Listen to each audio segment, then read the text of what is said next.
लंबोदरम परम सुंदरमेकदंतं रक्तांबरं त्रिनयनं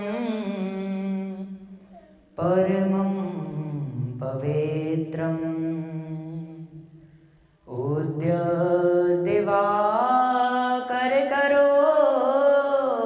उद्यदिवाकरकरोज्ज्वलकाय कान्तं विघ्नेश्वरं सकल विघ्नहरं नमामि।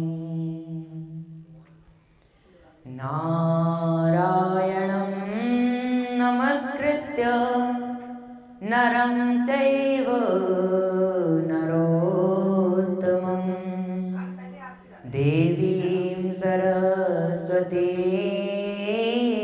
व्यासं ततो जयमुदीरयेत्।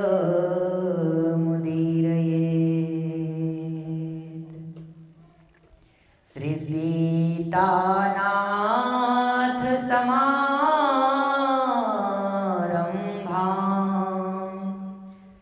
श्रीरामानन्दार्य मध्यमाम् अस्मदाचार्य पर्यन्तां वन्दे गुरु परम्पराम्।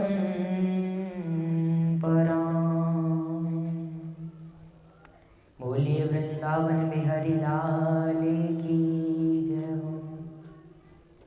परंपरा पर अखिलेश्वर आकारण करुणा वरुणालय भक्तिवांछा कल्पतरु पीतांबरधारी श्री बांके बिहारी जी के चरणों में इस दास का सादर प्रणाम एवं मेरी परम आराध्य लाडली वृषभानु नंदिनी किशोरी श्री राधा रानी जी के चरणों में इस दास का प्रणाम।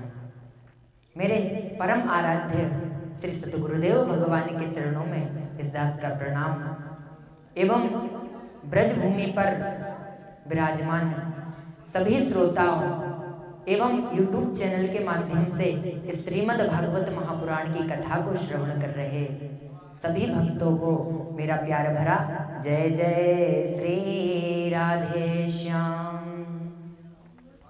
आइए हम लोग कथा में प्रवेश करते हैं। माँ अदिति ने नियम पूर्वक बड़ा सुंदर भगवान जनार्दन का हरितोषक व्रत किया, जिसके प्रभाव से भगवान ने उन्हें शीघ्र दर्शन दिए और माँ अदिति ने भगवान की बड़ी सुंदर स्तुति की है कि यज्ञेश यज्ञ पुरुषा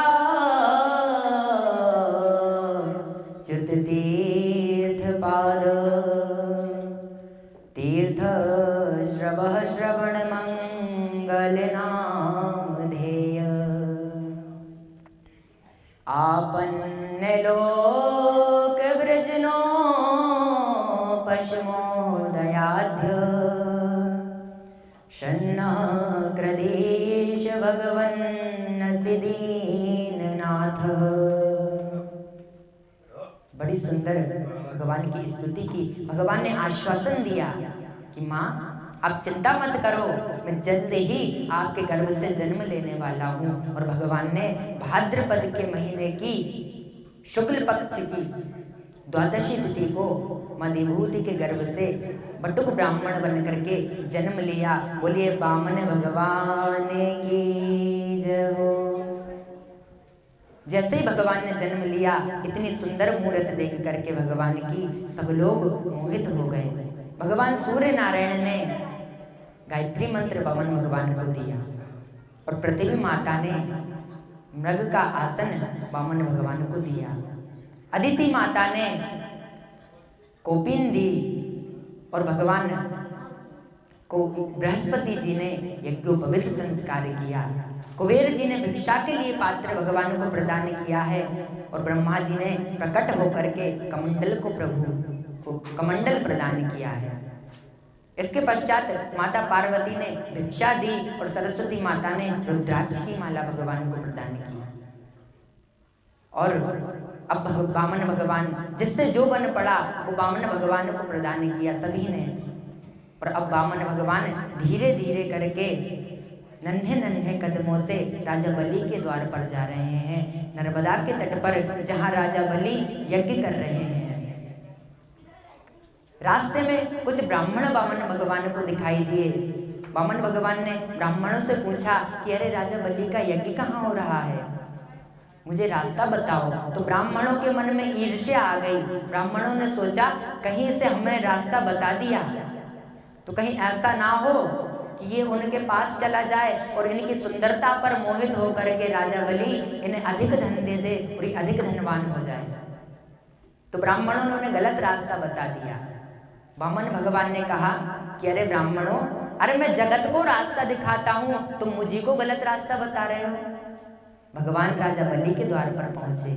जैसे ही भगवान के मुख पर दिव्य तेज था, जैसे ही राजा बलि के द्वार पर पहुंचे तो सैनिकों ने जाकर सूचना दी कि अरे महाराज, लगता है कि हमारे यहाँ सूर्य नारायण यज्ञ में पधार रहे हैं। तो किसी ने कहा कि लगता है चंद्रदेव आ रहे हैं। राजा बलि ने कहा जरा जाकर के तो देखूं आ कौन रहा है आखिर। राजा बलि ने आरती का थाल सजाया और थाल सजाकर द्वार पर खड़े हो गए और वामन भगवान का स्वागत करने लगे कि स्वागतम ते नमस्तुभ्यं ब्रह्मन् किं करवाम ते ब्रह्मर्षीणां तपः साक्षात् मन्ये त्वार्य बपुर्धरम्। वामन भगवान का बड़ा सुंदर राजा बलि ने स्वागत किया और राजा बलि भी वामन भगवान के स्वरूप को देख करके मोहित हो गए। राजा बलि ने हाथ जोड़कर पूछा, आप क्या सूर्य नारायण हैं या फिर चंद्रदेव हैं? वामन भगवान ने कहा, ना ही मैं सूर्य हूँ और ना ही मैं चंद्र हूँ, मैं तो केवल एक ब्राह्मण हूँ जो कि दान लेने के लिए आया है। राजा बलि ने हाथ जोड़कर पूछा, बताइए ब्राह्मण देव, मैं आपको क्या दान में दूं? भगवान ने पूछा, तुम मुझे क्या दे सकते हो? तो राजा बलि ने कहा कि गां कांचनम गुणवद्धाम मृष्टम तथा न पेयमुत वावे प्रकन्याम ग्रामान् समृद्धान् स्तुरगान् गजान्वा रथांस्तथार्हतं सम्प्रतीच्छ। बोले आप कहें तो आपके जैसे सुयोग्य सुंदर सुशील विप्र कन्या आप से आपका विवाह करा दूं, या फिर आप कहें तो कोई ग्राम आपके नाम कर दूं या सोना चांदी हीरा मोती आपको दे दूं, आप आज्ञा तो करिए। वामन भगवान ने कहा, नहीं नहीं राजा, मैं बड़ा संतोषी ब्राह्मण हूँ, मुझे इतना कुछ नहीं चाहिए, मुझे तो केवल अपने पग से 3 पग भूमि नाप करके दे दो, इसी में मैं संतोष कर लूंगा। तो राजा बलि को ये सुन करके हंसी आ गई। राजा बलि ने कहा कि अरे इस ब्राह्मण को तो मांगना भी नहीं आता, मांग भी रहा है तो क्या? बोले 3 पग भूमि। अरे ब्राह्मण देवता कुछ ज्यादा मांग लो, 4-5 पग मांग लो। भगवान वामन ने कहा, ना 4 ना 5, केवल 3 पग भूमि देना हो तो दो, नहीं तो मैं अपने रास्ते चला। राजा बलि ने कहा, प्रभु नाराज मत होइए, नाराज मत होइए, मैं आपको देता हूँ, आपको जहाँ ठीक लगे, जहाँ उचित लगे वो भूमि आप नाप लीजिए, वहीं आप रहने लगिए। भगवान ने कहा, ऐसे नहीं लेंगे।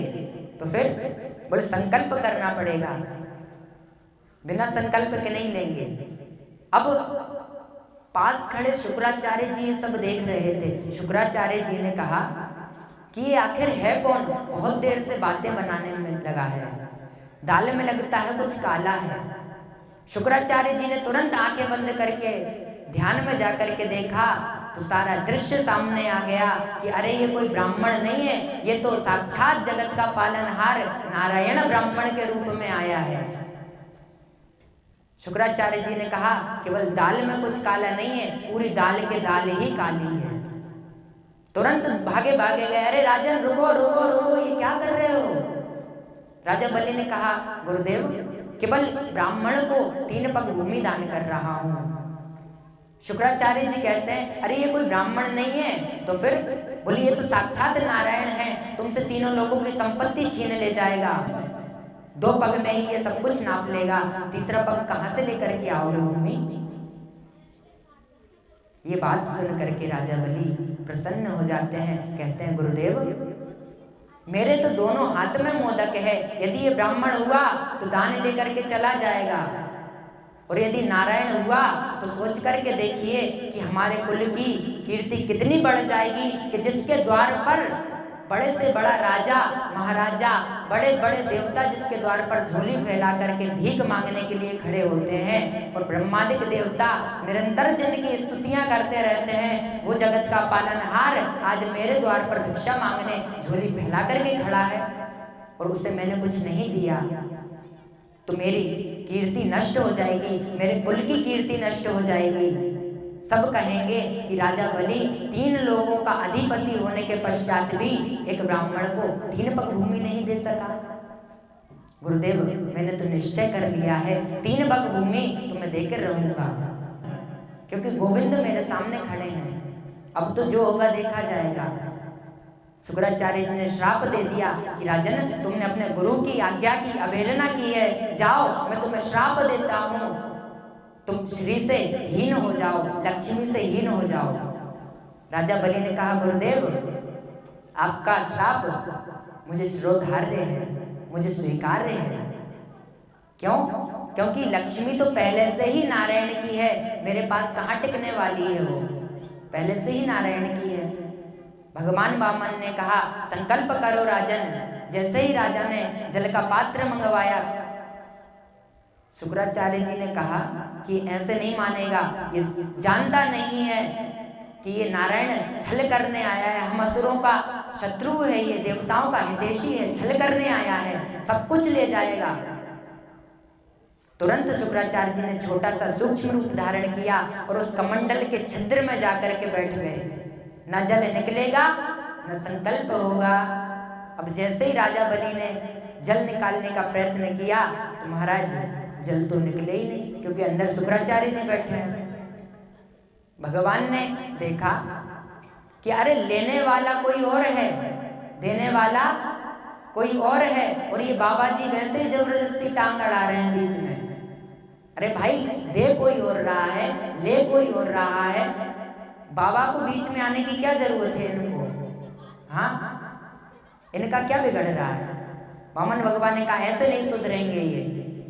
वामन भगवान ने कहा अरे राजन लगता है कि इस जल के पात्र में कुछ छिद्र में जंग लग गया है, ये पात्र पुराना हो गया है, लाओ मुझे दो, मैं इसे साफ कर देता हूँ। भगवान वामन ने जल का पात्र लिया और एक पतली कुश की सीख ली, और जैसे ही उस जल के पात्र के छिद्र में जैसे ही उस सीख को डाला तो शुक्राचार्य जी की एक आंख गोविंदाय नमो नमः, शुक्राचार्य जी की एक आंख फूट गई। क्यों? मानो भगवान कहना चाह रहे हो जो धर्म के कार्य में विघ्न आए बनेगा मैं उसकी आंख फोड़ दूंगा, इसलिए कोई धर्म करे पुण्य करे तो कभी उसे मत रोको। भगवान वामन ने कहा बलि संकल्प करो। राजा बलि ने हाथ में जल लिया, भगवान वामन ने संकल्प किया। राजा बलि ने कहा स्वामी आपको जहां लगे जैसा लगे वहां पर आप 3 पग नाप लीजिए। भगवान ने कहा नापो? बोले हाँ नापो। जैसे ही बलि ने कहा हाँ नापो तो भगवान ने देखते ही देखते विराट रूप धारण कर लिया, और एक पग में तो महाराज नीचे के 7 लोकों को नाप लिया। अतल वितल सुतल तलातल महातल रसातल और पाताल 7 लोगों को नाप लिया, और दूसरा पग उठा करके ज्यों आकाश की ओर बढ़ाया तो ऊपर के 7 लोगों को नाप लिया। भूरलोक भुवरलोक स्वर्लोक महरलोक जनोलोक तपोलोक और सत्यलोक। और जैसे ही महाराज 7 लोगों को नापा अब बलि चुप हो गए। भगवान ने कहा बलि बताओ तीसरा पग कहाँ रखूं, तुम्हारे पास अब भूमि नहीं बची है। तुरंत गरुड़ जी को आदेश दिया कि हे गरुड़, पक्षी राज गरुड़, इस बलि को बंदी बना लीजिए आप अपने गरुड़ पाश में। क्यों? क्योंकि इसने अपना संकल्प पूर्ण नहीं किया, ये हमारा अपराधी है। राजा बलि चुप हो गए। भगवान ने कहा, बलि अब तुम्हारा क्या कहना है? राजा बलि ने कहा, प्रभु एक बात बताइए, एक बात पूछूं? बोले हाँ पूछो बलि। बोले एक बात बताओ कि राजा बड़ा होता है या राजा का राज्य बड़ा होता है? भगवान वामन ने कहा, बलि राजा का राज्य बड़ा नहीं होता है, सबसे बड़ा तो राजा होता है। तो बलि ने कहा, प्रभु अभी तक तो आपने केवल मेरा राज्य नापा है 2 पगों में, अभी तीसरा पग मेरे ऊपर रख दीजिए, राजा आपके चरणों में समर्पित है। भगवान वामन प्रसन्न हो गए और राजा बलि के ऊपर तीसरा पग रख दिया। राजा बलि के मस्तक से जैसे ही तीसरा पग स्पर्श किया, आकाश से, वैकुंठ से प्रहलाद जी महाराज उतर के आ गए और भगवान की स्तुति करते हुए बोले, प्रभु आपने सबसे बड़ा उपकार हम असुरों पे कर दिया है, हमारे असुर वंश के राजा बलि पर कर दिया है। कैसे? बोले जो चरण कभी लक्ष्मी मां पर पड़ते थे, वह चरण आज आपने राजा बलि के मस्तक पर रख दिया। हमारा तो कल्याण होगा, हमारा तो कल्याण हो गया, हमारा तो वंश ही तर गया, कुल ही तर गया। आपने राक्षस कुल पर बड़ी कृपा की है। तब तक ब्रह्मा जी आकाश से उतर करके आ जाते हैं। ब्रह्मलोक से ब्रह्मा जी आए। ब्रह्मा जी ने कहा, प्रभु एक शंका है मुझे, मन में संशय है। प्रभु ने पूछा, क्या संशय हो गया? बोले एक बात बताइए। अरे ये असुर कुल का होकर के इसने अपना राज्य तो छोड़ो, अपना सर्वस्व, अपने आप को भी आपके चरणों में समर्पित कर दिया। उसके पश्चात भी आपने इसे गरुड़ पाश में बांध करके पटक रखा है अपने चरणों में। अरे इसे मुक्त कर दो प्रभु। भगवान ने कहा, ब्रह्मा जी आप समझते नहीं हो, आज मैंने इस राजा बलि को नहीं गरुड़ पाश में बांधा है तो फिर? बोले आज राजा बलि ने मुझे अपने प्रेम के पाश में बांध लिया है, अपने प्रेम के पाश में मुझे बांध लिया है, मैं बंध चुका हूं राजा बलि के प्रेम में। हाँ, भक्तों के प्रेम में भगवान बंध जाते हैं भक्तों के। तब तक राजा बलि की पत्नी विंध्यावली आ जाती है। बोले प्रभु ये संसार तो आप ही का है, हमारे पति तो व्यर्थ में ही अभिमान कर बैठे थे, हमारे पति सोच रहे थे ये संसार मेरा है, परंतु वास्तविक में तो ये संसार आप ही का है। आप कृपा करके मेरे पति को छोड़ दीजिए। भगवान प्रसन्न हो गए। भगवान ने बलि से पूछा, बलि मांगो, तुम्हें क्या चाहिए? बलि ने कहा, प्रभु मुझे तो केवल आपकी ये जो प्रतिमा सामने नजर आ रही है, आपका जो स्वरूप है वह मुझे अत्यंत प्रिय लग रहा है, बड़ा मन को लुभा रहा है। कृपा करके ऐसा वरदान दे दीजिए कि ये आपकी जो प्रतिमा है वो कभी मेरे नेत्रों से ओझल ना हो, वह सदा सदा के लिए मेरे नेत्रों में बस जाए। भगवान ने कहा, बलि तुम सा दानी ना कभी हुआ है न कभी होगा। हाँ, भगवान ने बलि को आशीर्वाद दिया और कहा कि बलि जाओ, आगामी मनवंतर में तुम इंद्र के पद पर विराजमान हो जाओगे, और जब तक इंद्र के पद पर विराजमान नहीं हो जाते तब तक सुतल लोक का राज मैं तुम्हारे नाम कर देता हूँ, और सुतल लोक में जाकर तुम राज्य करो। वहां इंद्र के जो स्वर्ग है उसी के समान तुम्हें, स्वर्ग के समान ही वहां वैभव प्राप्त होगा, वैकुंठ की संपदा के समान वहां तुम्हें ऐश्वर्य प्राप्त होगा, वहां जाकर के राज करो। वामन भगवान ने ऐसा कहा। राजा बलि अपने संपूर्ण परिवार के साथ, राक्षस कुल के साथ सुतल लोक में चला गया, और जैसे ही सुतल लोक में गया, भगवान हर द्वार पर, पूरे महल के जितने भी द्वार हैं सभी द्वारों पर वामन भगवान पहरा देते हैं। जहां से बलि निकलता है वहीं भगवान राजा बलि को दर्शन देते हैं। भगवान अब तो वैकुंठ सूना हो गया। एक दिन नारद मुनि पहुंचे वैकुंठ में, मां लक्ष्मी जी निराश बैठी हुई थी। नारद जी ने पूछा, क्या हुआ मैया, निराश क्यों हो? बोले ना जाने प्रभु कहाँ चले गए हैं नाराज होकर के, अब तो प्रभु आते ही नहीं वैकुंठ में। नारद जी ने पूरी बात बताई कि अब तो वो बलि के द्वार पे खड़े रहते हैं। माँ लक्ष्मी ने कहा कोई उपाय है? बोले हाँ, रक्षाबंधन के दिन जाना, राजा बलि के हाथ पर कलावा बांध देना। वह पूछेंगे कि बहन तुम्हें क्या चाहिए, तो कह देना कि आपके द्वार पर जो द्वारपाल खड़ा है वह मुझे चाहिए।